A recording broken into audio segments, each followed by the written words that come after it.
Hey everyone, James Reeves. We are here at Columbia Valley Luxury Cars. It is my honor to be on camera with Mr. Nathan Merz. Good morning. Many of you may be familiar with Nathan's work, Porsche Club of America. He does a lot of their videos, living encyclopedia, and a hell of a guy too, as it relates to Porsche. So it is our treat to be here.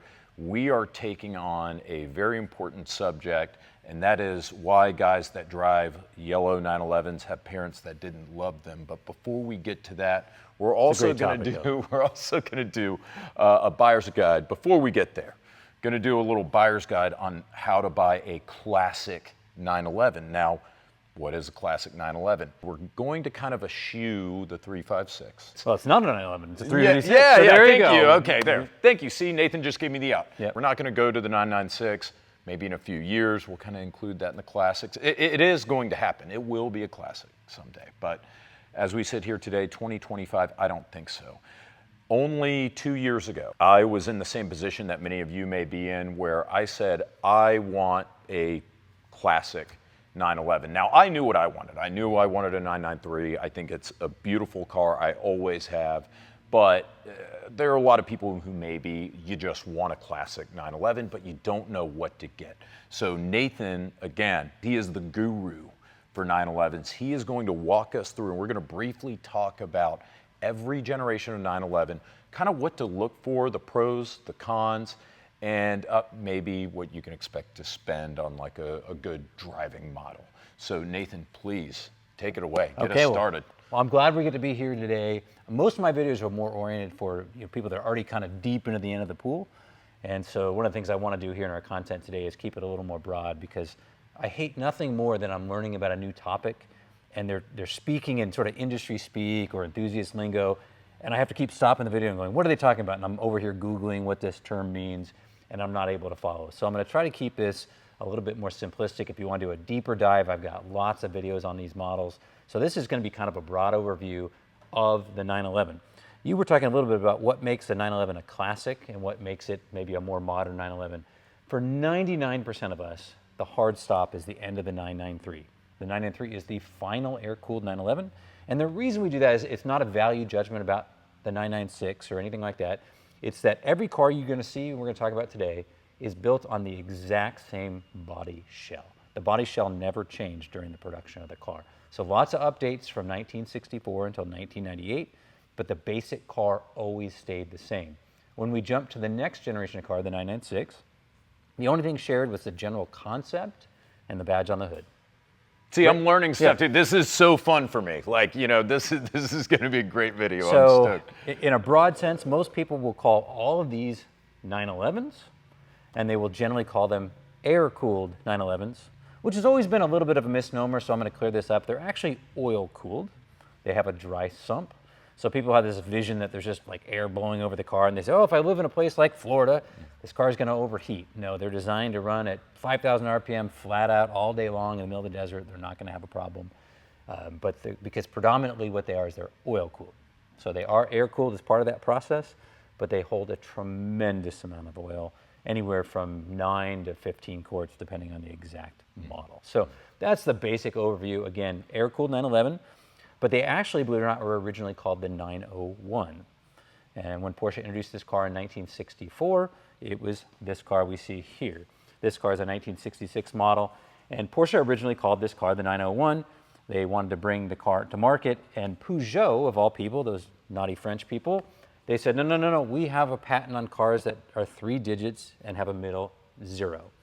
So Porsche, a small company, decided they didn't want to fight the good fight, and they just added a 1. In fact, fun fact, a lot of early parts for 911, the part numbers are 901 because they just started labeling them that way and they didn't want to change the stamps and dies.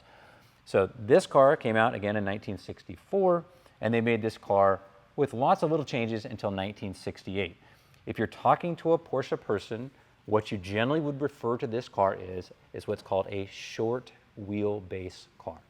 So they'd say, oh, I have an early short wheelbase. That's your cue to know they have somewhere between a 1965 and a 1968, unless they're really flexing on you and they'll tell you they have a 901, which are just the first couple hundred cars that Porsche built before Peugeot stepped in and did a cease and desist on them. So the ultimate flex, if you have a 901, a very, very valuable car.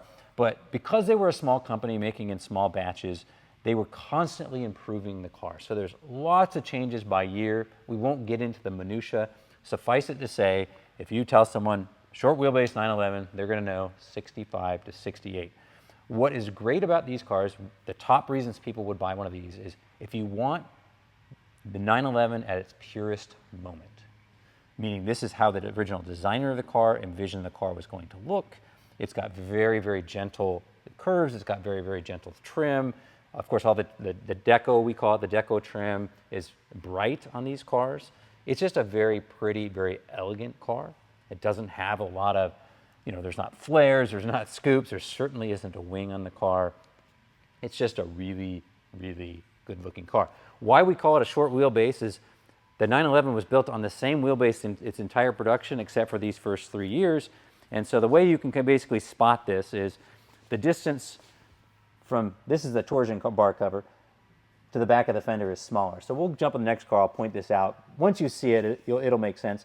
And what they did is they lengthened the wheelbase, which is the length between two wheels on a car, to sort of quell some concerns about the handling characteristics because all the weight is in the back of the car. And a lot of people said, well, gosh, that they handle terribly, they're going to kill you. They certainly handle different than a front engine car. I think that's actually some of the magic about the cars. But as they got more and more developed, the propensity to go backwards lessened quite a bit. To me, that's what makes them fun. So these are the lightest ones to drive. They've got, I think, the prettiest sort of trim, and they're just an elegant, very period 60s piece. I love how they drive. Nathan, I can tell that you're excited about this, but really hard to find parts, probably rusty examples out there, and if you find a good one, it's going to be expensive as shit. I'm not even looking at this. Tell me if I'm wrong. I like how direct you are. So, funny thing about the Porsche people is we like to have these times where cars go in and out of favor. So, of course, when this car was new, there was no other comparison. It was wildly popular. And then when they came out with the next car, which we'll sometimes call the long wheelbase car, not very creative, in 1969, then a lot of people said, oh gosh, that's so much better. It makes more power, it's more developed, it's not as twitchy with the longer wheelbase. And these pretty quickly fell out of favor, and these became the entry-level model. So for a long time, the most affordable 911 was the short wheelbase car.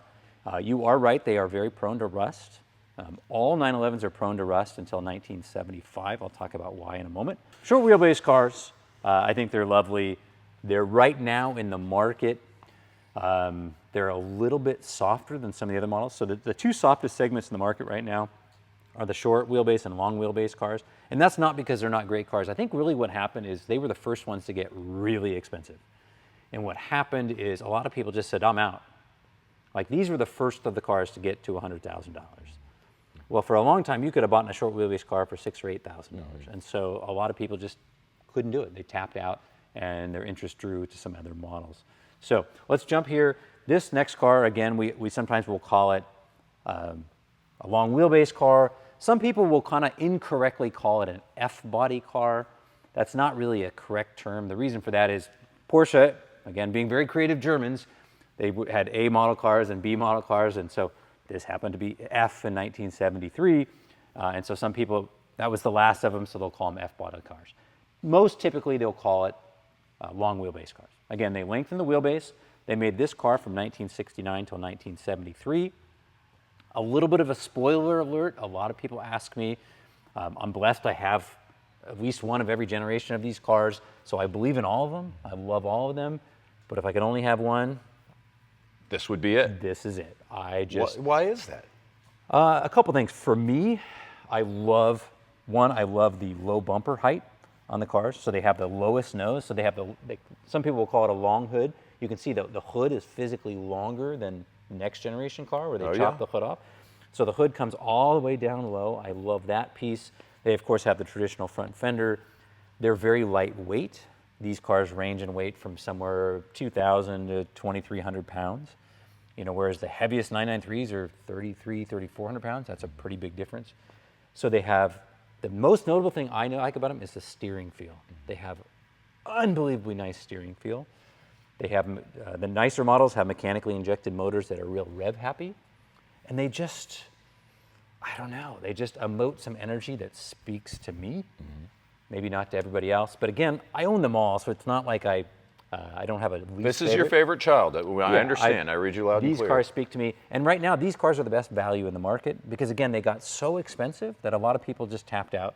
And now people have moved past some of them, and they're actually probably the best car to buy for the money right now, as long as you know how to find a good one. Well, let's talk about that. If I want to get a driver, if I want to get one that's worth buying, how much am I looking to spend for a short wheelbase or a long wheelbase? Short wheelbase car, you know, again, we're not going to exclude any really rare models, but just one that runs and drives, looks reasonably presentable.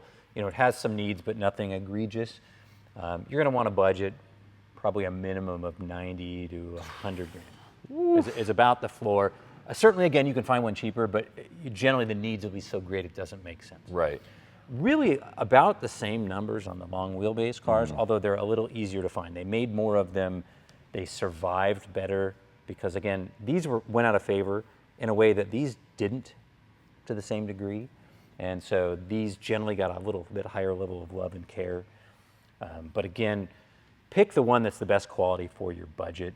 And of course, they go up from there. The 100K for a driver, one of these, is going to be a 911T model. If you want to buy a 911E or 911S, they're going to go up from there. But for most people, a T is a perfectly great choice. I could go on for days. I know. So I just won't. I know. Fabulous, fabulous cars. Okay, the next car in line is commonly called the mid-year car, or a lot of people call this the G model car because G was 1974, which is the first year of this car. I don't really like the term G model because people will apply it for the next 3 generations. And those were not G models technically. They were alphabet letters after G. But this was the first year. So if you know anything about the history of the automobile in the United States, for 1975, the US government implemented much more stringent bumper standards for cars. And so if you look across the board, starting in the mid-70s on any manufacturer, it could be Chevrolet, Mercedes-Benz, doesn't matter, they typically have radical changes in the bumper design because we required a 5-mile-an-hour bumper, meaning that the car could sustain a 5-mile-per-hour impact without having any damage. Well, Porsche kind of got ahead of the curve. They introduced this design for 1974 to be compliant. And so what you see is, sometimes people call it the impact bumper. It takes greater impact. You basically have an accordion style because there's actually shocks in here. So if you hit the bumper, they have suspension compresses, to them, essentially. And so that's why they call these impact bumper cars. That's actually in some ways a better term because, again, that impact style bumper went all the way through 1989. So that's the big change. Lots of other things changed on the cars, but these cars, again, from 1974 to 1977 were called the mid-year car. They featured a 2.7-liter engine. They were magnesium cased. The other thing along in the 1970s that came along, it was some dark hours in the car world, is we had the bumper requirements, but we had, for the first time ever, a real focus on emissions. Oh, right. So emissions officially came in the U.S. in 1968, but it was pretty limited. Starting in 1975, got way more stringent. And so, unfortunately, the solutions Porsche used in this period of time weren't necessarily the best answer. And so they made some choices which limited the engine's longevity. And so the early versions of these cars, pretty early in their life, suffered some pretty expensive mechanical failures, and that kind of soured people on the cars. So they became kind of the 996 of their era, if you will, right. Which I think is unfair. I have a bias. This model here is a 1975 Peru red car. This particular car, my very first 911 that I bought when I was just a teenager was a 1975. And I could afford it because nobody wanted a 75 911. This is in the early 1990s. It was kind of the car nobody wanted. What's good about these cars, they drive more akin to an early car because they're still lightweight. Particularly the 74s have short gearing and they have real revvy. It's a magnesium case, 2.7-liter engine. And so they have a lightness about them before they got all the additional safety requirements and emission stuff and all that. So I like how they feel. I also like they're the last 911 not to have a significant fender flare. So you can see they're not flared, where Porsche went to flared fenders in the next generation of cars. So the other thing you mentioned, rust. So in 1976, Porsche went to what they call galvanization. So they started introducing galvanization in about 1970, but not on every part of the car. By 1976, 100% of all the metal in the car was galvanized. And effectively, they went from being fairly rust-prone to effectively not being rusty at all.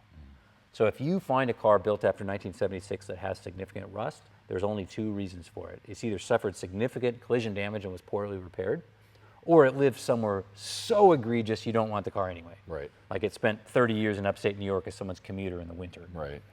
But you can have one of these cars that spent massive time in horrible environments, and they're really, really solid. So that's mid-year cars. Our next generation of car. And you know, I'm going to stop you, Yep. Nathan, because we want to talk about budget. Yep. You know, because Okay. again, if we got the guys that are like, hey, this is great. I really want to get a classic. I don't know which one I want to get. We're talking about approaching six figures right here. Yep. With the G. Yep. About the same? Are we looking at about six figures? So it used to be, and it's funny, you know, I give a lot of presentations somewhere, and this is about 2015. I gave a presentation, a live presentation, and I was talking about values. And at that time, these cars were 100, and these cars were 20. Wait, Okay, how yeah. long ago was this? 2015. Oh my God, like Give 10 or years take. ago? Anyway, so I'm giving the presentation, and I had a theory, and I said, hey, right now, here's what the values are, but my theory is in the future, every generation of air-cooled 911 will move closer to par. Mm-hmm. And I said, that's not to say, for example, every quality, but whether it be short wheelbase, long wheelbase, 3.2, 964, they'll get closer in value. And I said, here's why. The reason why is that fundamentally they're sharing most everything anyway. They're very related to each other. And every person's going to identify with a different model based on their history or what speaks to them. So for example, when these were 100 and these were 20, well, that car is not 5 times better than this car. It's just not. It never was. Like, it didn't make logical sense. And now if you look in the market, those got more expensive, then they cooled down, and all these have come way up. So now mid-year cars are very interesting because they have a lot of intricacies that determine value. The most valuable thing about mid-year cars is they have the best color palette. Because in the mid-70s, what did people like? They liked color. What's popular in 2025? Color. So if you want a wild color Porsche 911, you're generally going to find it in a mid-year or maybe a late long hood car. So if you want a bright blue, bright orange, bright yellow, bright purple, you're not going to find it on many of these later generation cars, very, very rarely. Pretty common in these, and so people will pay a big premium. So let's say you had a driver quality mid-year in a standard color, guards red. Not an amazing car, but a car you can get and use. You could probably buy that car for 50, 55 grand. Okay, so now we're talking about a decent driver right here, Yeah. one of the mid-years. We're looking at the G. Yeah. And contrary to your teachings, I just Yeah. referred to it as a G Oh, car, yeah. because in my mind, these are Yeah. all G cars. That's Yeah, how I fair refer enough. to them as well. That's fine. As a filthy casual. Yep, we'll call it a But- mid-year, but yeah, 55 if it's in a standard color, you know, your white, guards red, black, something silver, something like that. Okay. Now make it in an outrageous period color, one of the bright colors we talked about. That same car might be 100 just because of the color, because that's what people are all about right now. I think that's what's cool about Porsche too. Yeah. Is I think it's like, well, what's the difference between why is this car $20,000 more than that car? Oh, because this one was in signal green or whatever the case. You know, I mean, maybe that's not the most desirable color, but you know, in a super desirable, super rare color that's highly sought after, and that's the only difference. I think that's neat. That's what's fun about the cars. Like you'll see if you go on the PCA channel, you'll find my video specifically about the mid-years, and you'll see some cars on there. You'll see some of those colors, and those are what people are really, really talking about. So let's jump to the next car, which is the 911 SC, which stands for Super Carrera. This is a little bit funny because for many, many years in the 356 generation, Carrera was a nameplate that signified not only the best model, but we're talking by a factor of 5. I mean, like if you had a 356 with a Carrera engine on it, it was like God himself, Jesus was going to drive the car. And so for a lot of Porsche people, there was like a reverence to that name. So when they introduced this car and they called it the Super Carrera, it was like almost heretical because it was like, well, it's a great car, but is it really The Super right? Carrera. Like I'm picturing Jesus with his Super Birkenstocks. Jesus. Yeah. Super Jesus, with the badge and the cape and everything. But maybe they were a little bit ahead of their time because it actually turned out to be a really, really amazing car. So the big things that separate this car to the average consumer, it looks about the same as this car. Your dead giveaways are generally that it has rear flares. So you can Which see, I like. Yep, so Flares, I think, are sexy. narrow hip, rear flares. Wider hips The there. big changes came mechanically. So we talked about these cars have a 2.7 liter magnesium case engine. All the early 911s from 1968 until 1977, magnesium case, very lightweight. but magnesium has issues with thermal properties. They went to an aluminum case, 3-liter in this car, and they went from being somewhat mechanically problematic to being what some people call, and I hate this term, but you'll hear it all the time, they'll call this car bulletproof. There's no such thing as a bulletproof 45-year-old German car. I'm just here to tell you. Sure. Would you agree with the sentiment that this is generally a more reliable, from an engine perspective, vehicle than its predecessors? Yes. Okay. Yes. I think that's important to nail down for these guys. You know, like they're going to want to know, okay, this is more attractive to me now. So these cars, for better part of 20 years, if you read any guidebook about, hey, I want to buy a classic Porsche, most people that were like me or writing books about this stuff said, hey, buy a 911 SC. They're galvanized, they're mechanically robust, they weren't a ton of money, they're just a really, really good car. Right now, they've come way up from where they were. It wasn't that long ago you could buy a decent SC for 30. They're worth a little bit more than your average mid-year. I would say your floor where you really don't want to go below about 60 grand. Yes, again, you can buy one less than that. Sure. Just not a car I think Probably not a would good serve idea, and you you're literally an particularly well. expert, so it might be a good idea to listen to you. For these cars, you're going to spend between 60 and say 100 for the driver quality cars. Yeah, so about it's coming in between like the G mid-year and the long wheelbase and short wheelbase. You notice I'm getting a little prescient from my presentation back in 2015 that actually a guy in the presentation stood up and told me I was an idiot. I said, thank you. So Well, if you're watching that and that's you, well, I guess I am an idiot. And It's also, fine. I mean, technically you're not wrong. He just was correct about that. Yes, there you go. So yeah, these are really popular. The early ones did share some of the color palette of the mid-years. So 78, 79. The other thing to know is today we happen to only be featuring coupes, but Porsche had a couple different body configurations. They also offered the Targa. We've got a Targa in the background there as an example. The Targa came out for 1966. It's got a removable roof section. Love it. And the Targa came out because, back to this bumper thing, there was a talk that the federal government was going to outlaw convertibles for safety. And so the Targa has a built-in roll bar, and that's why they built that car. The 911 SC was the first where Porsche went back to a cabriolet. They offered a cabriolet starting in 1983. So it's sort of interesting. Okay, so our next car. This car will generally be called the 3.2 Carrera. We're not very creative. It's because they dropped the name from Super Carrera to just Carrera, and it has a 3.2-liter engine. So that's Porsche simply called this car the 911 Carrera. Came out in 1984. The thing to know is now we're going to get really into Porsche lore. Essentially what you're seeing here is that the Porsche faithful will deem this car, they'll break it into two. They'll call the first 3 years, 84 to 86, they'll call this the 3.2 915, which refers to the gearbox that's in the car, the transmission. The later cars used a transmission that they actually outsourced. This kind of breaks my heart. They bought it from Getrag. It's called a G50. It's a really robust transmission. It's the same one that was used with changes 964 and 993. So the 915 transmission was used from 1972 all the way up through 1986. That was entirely designed and built by Porsche. To me, it's a very mechanical transmission. I love it because much why, like if I'm a music person, right, there'd be no reason technically I'd listen on vinyl. I would listen on a more reasonable modern digital format, but I'm going to listen to it on vinyl because it has a warmth and a feel and an emotion. To me, that's the same way with the 915 transmission. It's a car you have to kind of be in mechanical symphony with, and that's what's magical about this car. Because if I want a car that's fast and smooth and easy, well, I'm just going to buy a new Porsche. Right. Which is a perfectly lovely car too. Sure. But that's not what I'm buying. Right. And so in the market, most people will pay a premium for the later G50 cars. But I think that's changing a little bit as people understand the cars a little bit more. This particular car, this is an 88. So this is a G50 car. And again, they made this car through 1989. Of all of the 911s we've talked about here, I'm going to make one bullet point on the car. If you're buying a classic 911 and you want the most reliable, lowest cost of ownership with the least potential issues, this car hands down. Okay. It's the That's good to perfect know. point where all the development that they've had over the last 20 years kind of comes together, and they have some modern introduction, like this is the first car that has electronic fuel injection. The prior cars have mechanical fuel injection, many of them. Electronic fuel injection, but yet they hadn't introduced really anything else modern. I mean, it's a very simple car.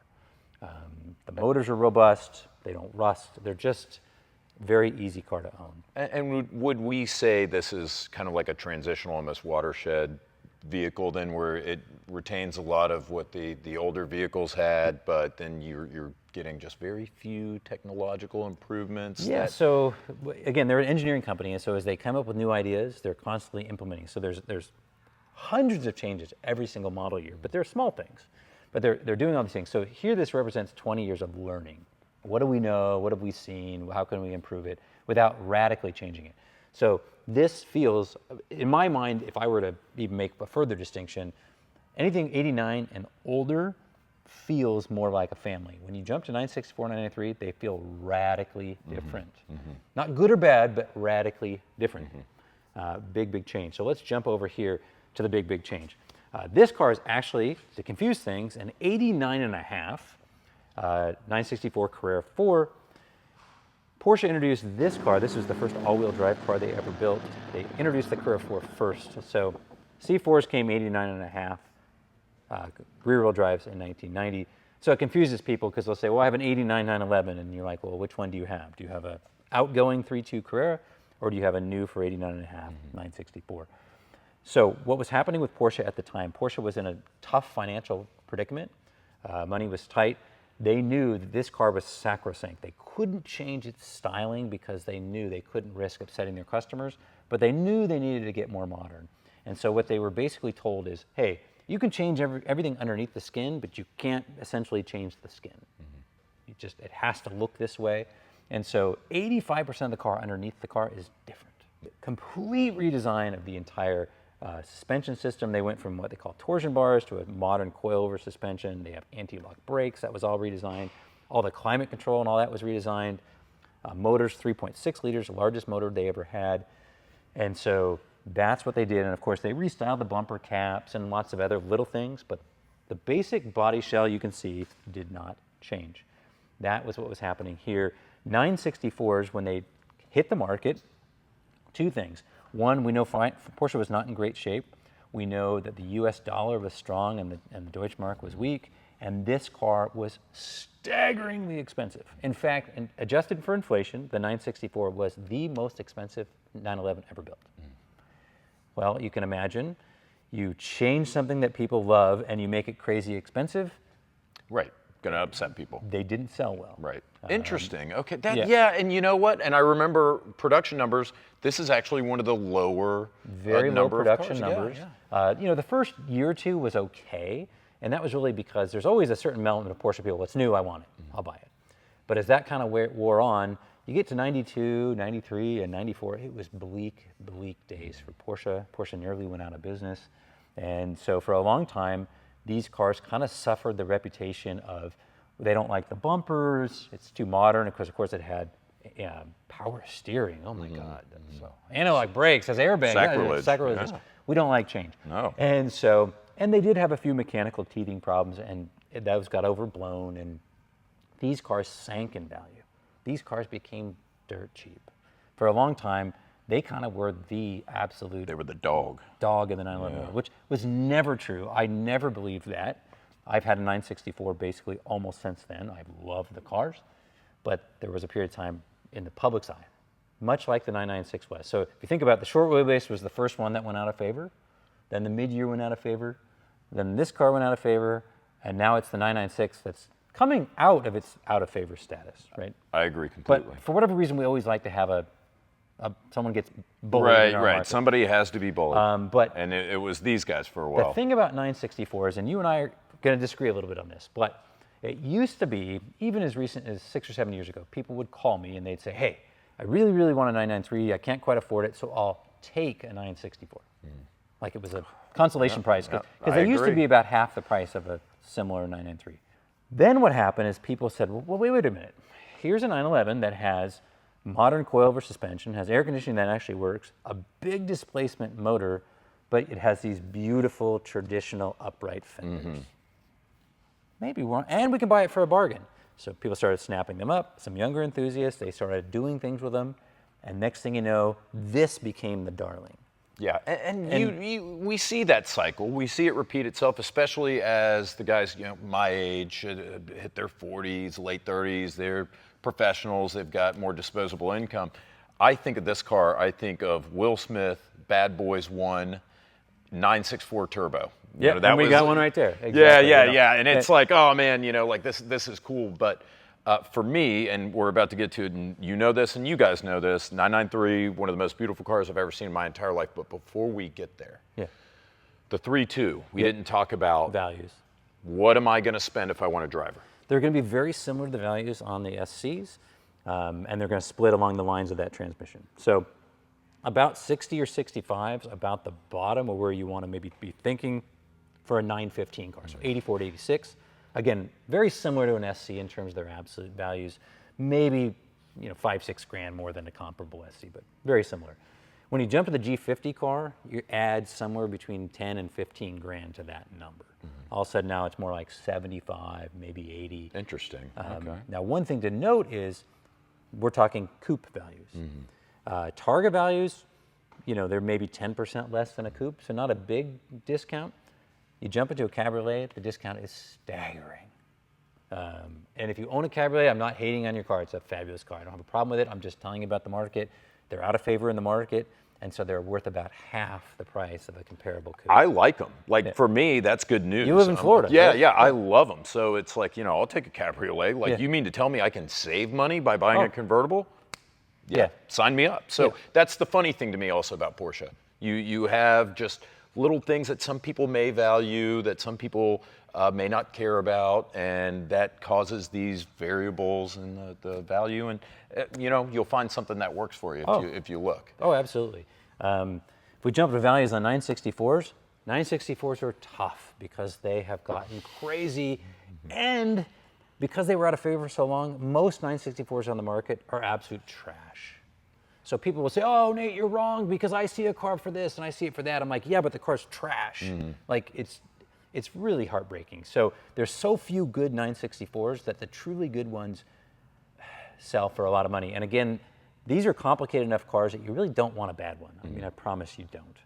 And so the other thing that hurts 964 values, well, it helps their value, I guess, but hard for consumers, is there's a lot of companies, people often think of Singer, but they're not the only ones, that are using this car as the platform for their build. Well, they need the car, so they don't really care about its condition, but there's a scarcity. So they've driven up the value of the crummy ones, which then pushes up everything. Right. So right now, to buy a palatable, and I'm even saying that politely, 964 coupe with a manual transmission, probably 125. Yeah.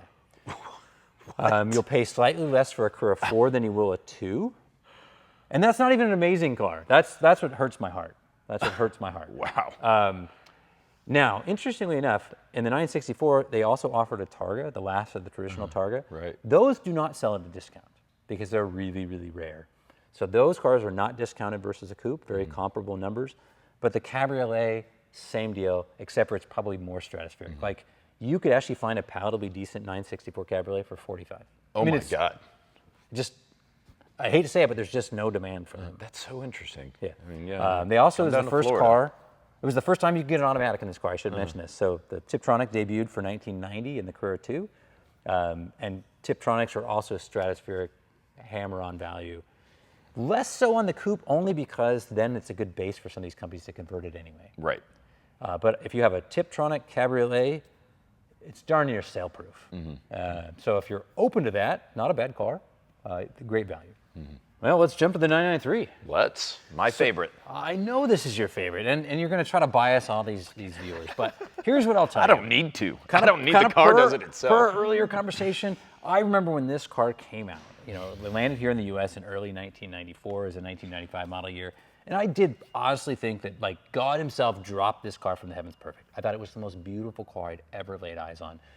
Because what it is, again, it's the culmination of everything they'd known about the 911, but they introduced for the very first time radical change to the car.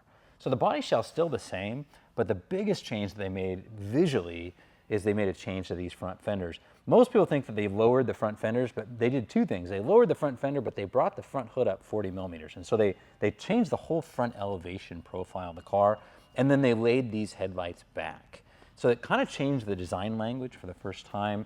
They changed the rear hips on the car. They have much more prominent rear hips. I do think the rear hips on these cars, this particular car, this is an S model, it's a wider body, really a really sexy car. This was designed, Tony Hatter, right? Did I Yes, get that right? you got it right. An Englishman named Tony Hatter designing a German car, and you have to acknowledge it. The drastic difference, even between the 964 and the 993. And I love it. They call it the Coke bottle, right? Yep. I absolutely love the hips on this car. I love the silhouette. I love the profile. I interrupted you. I'm sorry, but Ryan, look at that. Compare the 964 to the 993. However, you are correct. I mean, this car, again, back in 1994 when I saw this car, I was a young man. I certainly couldn't afford one at that point. I think I still had my lowly 75 911, and I thought one day when I make it, I'm going to have a 993. The thing I will say about 993s, and I can universally say this, if you've never owned a classic Porsche or even any classic car of any type, the 993 is the best way to enter into the brand. Absolutely, I think that's Interesting. true. Okay. And here's why. I mean, styling aside, it's the most developed from a driving and performance standpoint. It's got the largest motor, 3.6 liters, same displacement as 964, but they got more power, anywhere between 270 and 285, depending on the trim for the non-turbo cars. They have 6-speed manual transmission. They have the most developed rear suspension, so they're the most stable. They have the best handling. So I think they feel much more akin to a modern car. Whereas when you start going older, the reason I struggle is a lot of times my new customer of the brand, let's say they have a modern 911. They say, oh, I want to own a classic Porsche. And I ask them, I said, well, have you ever owned a classic car? If they say something like this to me, well, gosh, in college I had a really old car. And I'm like, oh, okay, what was it? Yeah, it was a 2002 Honda Civic. I go, ooh, okay, no judgment, but you're probably not going to do well with an early 911. Right. It's you forget how far cars have come. Whereas if someone says to me, well, gosh, I grew up in a family, we always had old cars, I grew up working on cars, the newest car I've ever owned is a 1998, they'll do just fine. But if everything they own is new and their daily driver is a Tesla Model 3, they're going to struggle going back much farther than a 993. Right. So what I tell them is jump into like a 993, see how you feel. And you'll only know if you enjoy the experience once you own it. And there's no judgment. So what'll happen is I'll sell someone a car, and one of two things will happen. 2 years later, they'll either call me and say, hey, I had fun, but I find I drive my modern one more. Okay, fine. We'll find a new home. Or they say, oh my God, this has fulfilled everything I've ever wanted, and the next thing you know, they have 5 of them going all the way back. That's the only thing that happens. And so that's why this is probably the best place to enter the brand. But it's a pretty expensive place to enter the brand as well. So let's talk about that. About the floor for a manual transmission 993 coupe that I could kind of put a seal of approval on. Not necessarily an amazing example again, but basically somewhat palatable. It's right around $100 grand. And that, again, that hurts my heart. But it is what it is. Yes, you can buy them cheaper, but generally there's going to be something fatally wrong with them. If you want a 993 and you want to enter a lower price point, buy either a Tiptronic or the Cabriolets. Again, Cabriolets, much softer than the coupes.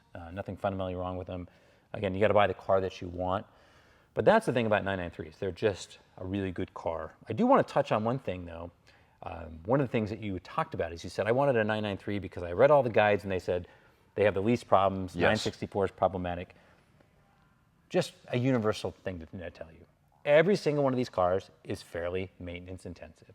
And so if you want to have a low stress ownership experience with very little required of you, you can't buy any of these cars. None of these. Turn the video off. You're not an owner, and there's no judgment. Just it's not a good fit.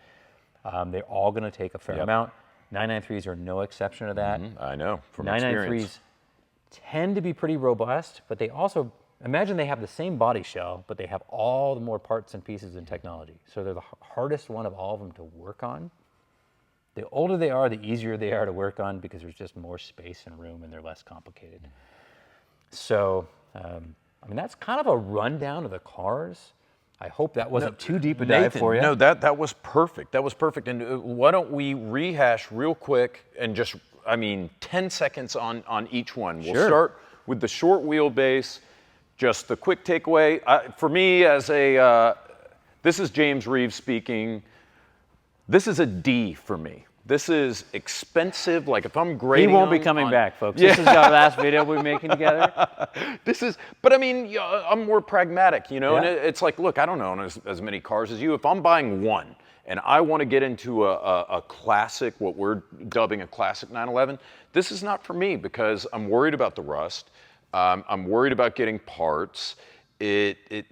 I don't think is going to be, it's certainly cool. Don't get me wrong. This is beautiful, but it's also really expensive.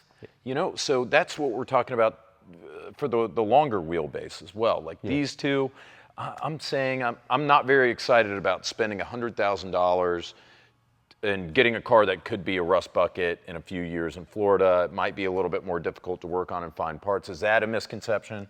Is this going to be a little bit? I think so, but honestly though, for our more entry-level audience that's maybe watching this, I don't actually generally suggest this as a place to enter the market at. This is for a more seasoned owner. Okay, so you, right? In a way, somewhat agree with me, right? Like in I said, way, I think you wouldn't want to be as blunt as I mean, if would, someone's going to enter the perhaps. market, the two places I generally tell them are 993 or a 32 Carrera. Yeah, or maybe an SC. That's what I was going to say. Is this to me is like a C, because maybe he comes back, folks. I don't know. But this is like a C. I like the fact that this is kind of the year range. And by the way, what are we talking about? 65 to 68? 65 to 68, 69 to 73, 74 to 77, 78 to 83, 84 to 89, 89 and a half to 94, 95 to 98. And my only disclaimer is, in Europe, they have slightly different numbers. So if you have a European watcher, don't tell me I'm an idiot. Yes, I know they made those as 94 model years in Europe, and these is, okay. But, you're right, so back to the mid-year or the G car, like I'm saying, I'm going to give this a C. I like the fact that it's galvanized. I like that you can get less expensive cars that kind of maintain a little bit more. You've got some of the bright work on there, right? You know, it maintains a little bit of the rustic charm. Don't like the impact bumper. I don't like the addition of the impact bumper. Aesthetically, not nearly as pleasing in my opinion as the short wheelbase and the long wheelbase. Still a really cool, all these are beautiful cars, of course. But you know, which one's the best? So, but I like the price point, right? I can get into this one around 60, right? Yeah. So that's good. Now the SC, now we're talking like B level now. Like B plus level, because we're getting something that's a little bit more reliable. It still, of course, maintains that classic aesthetic. It still drives like a classic. It's not getting towards the more modern end of the scale here, and you can get a pretty reliable, pretty rust-free car, right? Correct. Price-wise, what was this one again? You know, they're going to be 60. Oh, so now we're talking A minus, B plus, you know, because like I can spend 60 grand, I can get something that looks like a classic and it's going to be pretty reliable. I like the SC a lot. Then we get to the 3.2. I would say, now, the difference between these two, right? The SC, I mean, if I'm a collector and I've got two that are good examples, what's the price difference? They're virtually the same car, right? Very similar. You can watch my deep dive videos. You don't think I don't know the differences, but there's lots and lots of differences, but to the average person, functionally, they're going to function very, very similar. What I actually would tell people is, if you're shopping and you're open to a 3.2, be open to an SC, and just buy the best one you can find in your given This budget. one is either way. These ones, the earlier ones, the 915 cars are going to be the same, 60, 65 grand for, again, palatable. Please don't think these are amazing cars, but they're palatable. It's a good word for it. And about another 10 or 15,000 if you want to have a G50, which are the 87 to 89 cars.